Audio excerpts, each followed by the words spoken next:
Hi guys, welcome back to another video on the channel. Today we are going to be doing an NFL mock draft with trades. Before we start, I would like to say that a lot of these trades won't happen. It is just something logical that I could see happen that could make a little bit of sense. Now make sure to like and subscribe. It would mean a lot to me. Now let's dive into it. With the first pick in the draft, I have the Cincinnati Bengals taking Joe Burrow, quarterback out of LSU.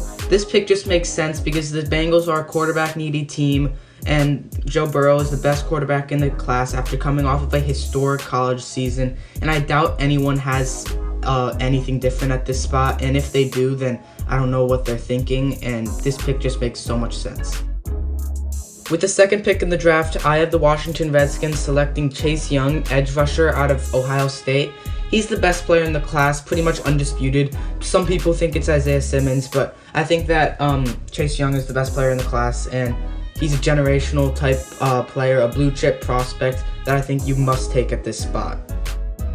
With the third pick, I have the Dolphins trading up to pick 3 with the Lions, who got pick 5, pick 26, and pick 56 from the Dolphins.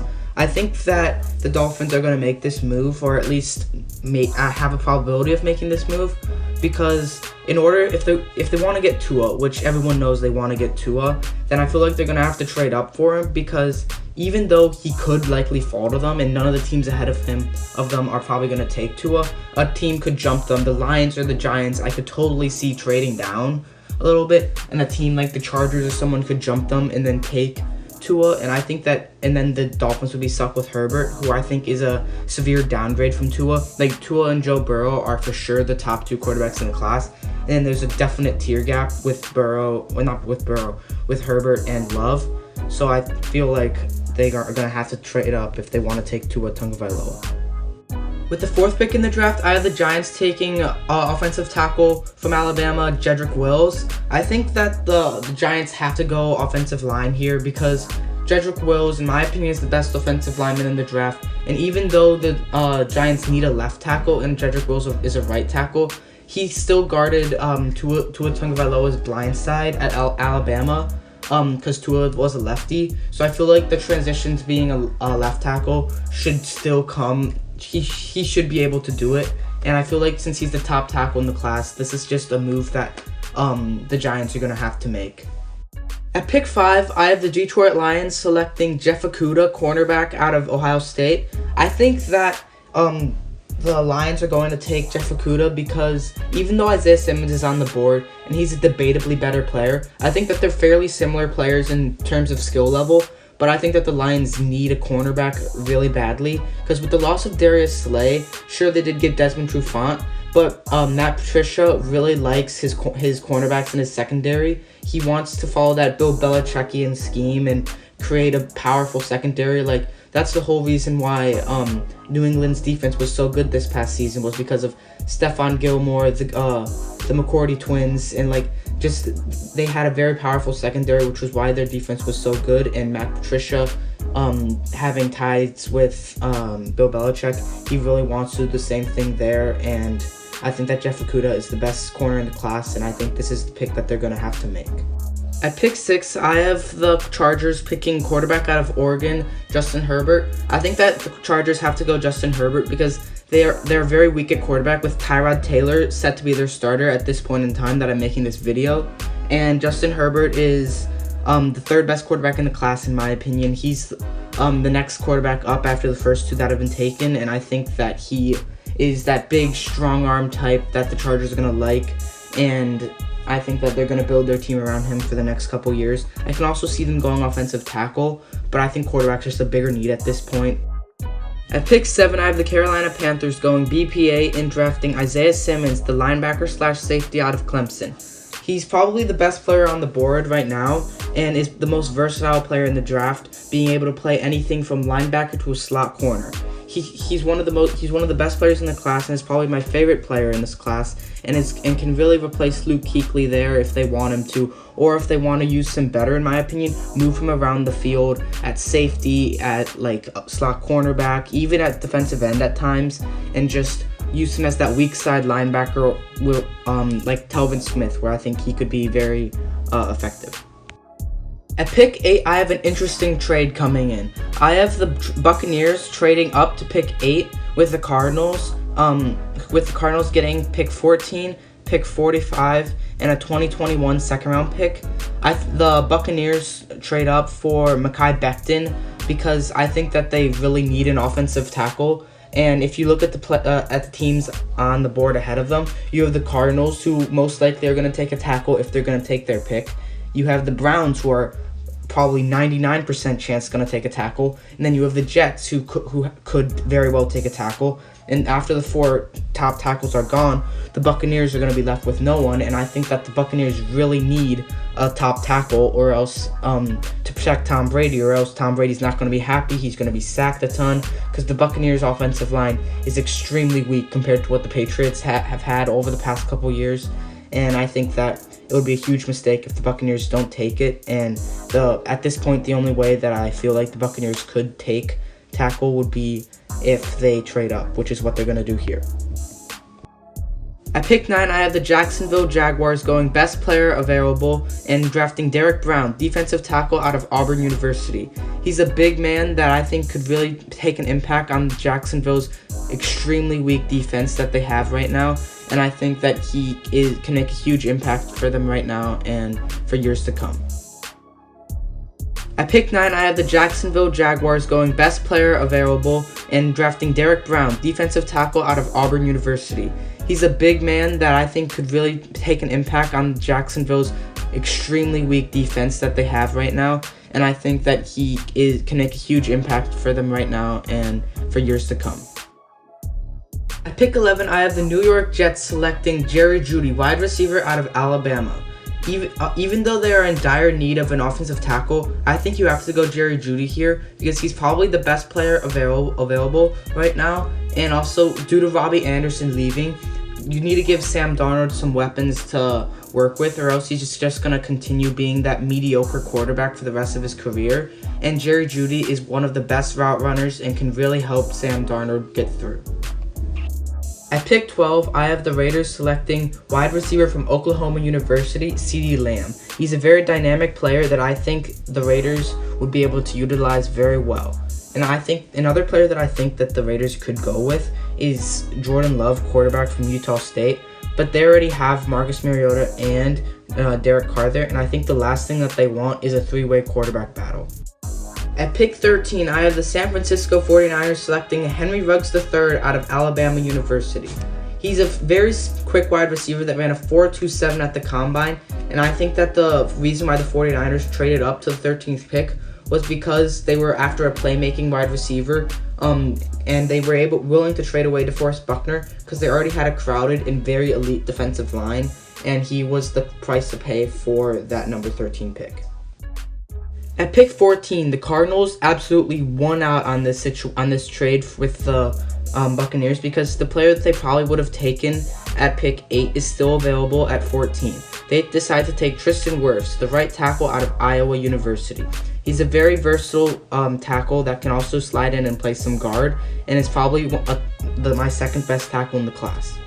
At pick 15, I have the Denver Broncos selecting CJ Henderson, cornerback out of Florida University. I think they would be very disappointed that the top 3 wide receivers are off the board right now, but I think that they'll be fine though because they need to fill their gap at cornerback, and also with this being a very deep wide receiver class, I think they'll still be able to get a quality receiver in the second round, or maybe even be able to pick 2 wide receivers that will be able to start right away.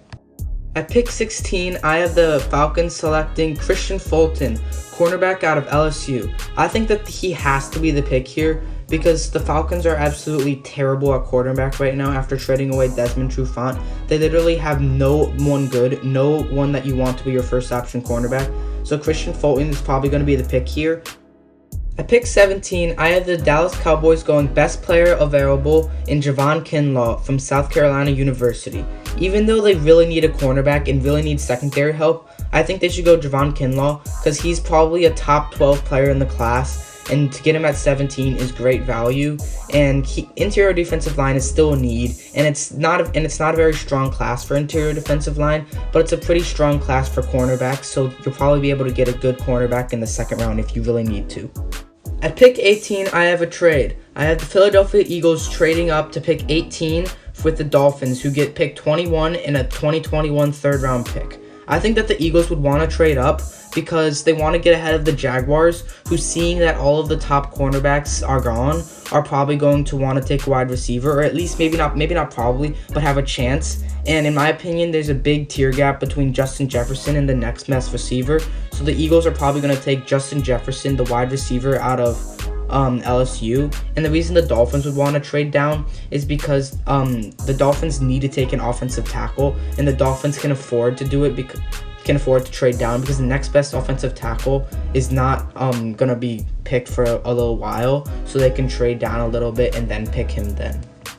Pick 19, I have the Raiders selecting safety out of Alabama, Xavier McKinney. I think he would be a great addition to the Raiders because they have a very weak secondary, and in my opinion, he's a really good safety prospect that I think could be a very good player in the NFL. Pick 20, I have the Jacksonville Jaguars selecting Chaisson, edge rusher out of LSU. In my opinion, even though the Jaguars really need cornerback and safety, I think they should go the best player available in Chaisson, who has the potential, in my opinion, to be an elite edge rusher in the NFL, and in my opinion is a top 13 or 14 prospect in the draft. And I toyed with the idea of giving them Grant Delpit, but I feel like that would be a little bit of a stretch here. And also, he's got a little bit of bust potential, and I think that Chaisson would be the better pick here. At pick 21, I have the Miami Dolphins selecting Josh Jones, offensive tackle out of Houston. I think that the Dolphins really have to address offensive line in the draft, especially if they draft Tua Tagovailoa, because they had one of the worst offensive lines of all time this past season, and Tua Tagovailoa is a very injury-prone quarterback. At pick 22, we have a trade to announce. The Indianapolis Colts received pick 22 in exchange for the Vikings getting pick 34, pick 122, and a 2021 third-round pick. I think this would be a great trade for the Colts because the Colts would be able to trade up and one spot ahead of the Patriots and take Jordan Love, quarterback out of Utah State. I think that Jordan Love would be a great pick here because he would have time to learn in the NFL and groom for a year underneath Phillip Rivers and learn a little bit from Jacoby Brissett. And I think that Jordan Love will be able to start next year once Phillip Rivers' contract expires. And as for the Vikings, I feel like don't have an exact player in mind to pick here. Like, I feel like they could pick edge rusher, but it's a little bit of a reach for Epenesa and Yetur Matos. They could take cornerback, but the next best cornerback I feel like shouldn't go to the late first round, and they'll be able to pick him with their 25th pick. So I feel like this trade back is a really good scenario for both teams. The New England Patriots are extremely annoyed that Jordan Love was taken one pick ahead of them, but with the 23rd pick, they take edge rusher out of Iowa University, Epenesa. He's a big body edge rusher that can slide inside, just like the Patriots like them and the scheme that the Patriots run. At pick 24, the New Orleans Saints select Patrick Queen, linebacker out of LSU. This pick keeps Patrick Queen in Louisiana, and in my opinion, the Saints take the second best off-the-ball linebacker in the class, right ahead of Kenneth Murray, but they're pretty comparable in my opinion. I would not be surprised if Kenneth Murray is the pick here, but in my opinion, Patrick Queen is the better prospect. With the 25th pick in the draft, I have the Minnesota Vikings selecting Jeff Gladney out of TCU. I think that he's one of the best cornerbacks in the class, and even though the Vikings are in dire need of a wide receiver after Trevon Diggs was traded to Buffalo, with this deep wide receiver class, they'll be able to get a starting caliber wide receiver in the second round, and Jeff Gladney is a great cornerback, and they're also extremely weak there after releasing Xavier Rhodes. At pick 26, I have a trade to announce. The Cleveland Browns trade up and get pick 26 in a 2021 sixth-rounder in exchange for a 2020 pick 41, pick 97, and a 2021 third-round pick to the Lions. I think that the Lions should trade down from this pick because their main needs are interior defensive line and interior offensive line, and at this point in the draft, you can get both of them in the early second round, which they just now have 2 picks in the early second round. Also, I feel like the Browns would want to trade up and select Grant Delpit out of the safety out of LSU, and I think that he would be great there because they're extremely weak at safety. Grant Delpit is a great high upside player, but he could be a bust, and he really needs to make sure that he tries on the field at all times, and really hopefully that the Browns get that sophomore version of Grant Delpit versus his junior season. At pick 27, I have the Seattle Seahawks selecting Yetur Matos, an edge rusher out of Penn State. I think that he would be a great replacement to Jadeveon Clowney, who they are probably going to lose in free agency. Pick 28, I have the Baltimore Ravens selecting Kenneth Murray, linebacker out of Oklahoma. I think that Kenneth Murray is a great fit for the Ravens because the Ravens love to blitz their middle linebackers, and Kenneth Murray is an all-around linebacker that loves to blitz the quarterback. I think that he is a great fit. He's one of the top linebackers in the class. At pick 29, I have the Tennessee Titans selecting Zach Baun, linebacker/edge out of Wisconsin. I think he's a great player and would fit great into the Tennessee Titans scheme. He's similar to Harold Landry in the fact that he's an athletic hybrid linebacker that can easily do both rush the passer and play off the ball. I think that he's a great fit in Tennessee and is a great underrated player in this draft class. At pick 30, the Green Bay Packers fill their gaping hole at wide receiver with T. Higgins, the big wide receiver out of Clemson University. He's a playmaking wide receiver that is a big body catch receiver that I think the Green Bay Packers will fall in love with and will then pick with the 30th pick of the draft. At pick 31, I have a trade to announce. The Jacksonville Jaguars trade up with the San Francisco 49ers for pick 31 and select Trevon Diggs, cornerback out of Alabama. He's a big body cornerback that is extremely good in their scheme and fills their need at cornerback after trading away both AJ Bouye and Jalen Ramsey this past season. At pick 32, I think that the Kansas City Chiefs select the running back from Georgia, DeAndre Swift. I think this would be a great pick for the Chiefs because it would fill their need at running back because they are extremely weak there and be able to make their offense actually revolve around the running game a little bit. And also, the great thing about DeAndre Swift is that he can catch the ball out of the backfield. He's a great pass-catching back that would really mesh with Patrick Mahomes extremely well. I know that the Chiefs have other needs like interior offensive line and some positions on defense, but they can get those later in the draft, I think. Thanks for watching. I hope you enjoyed the video, and if you did, please leave a like and subscribe. And until next time.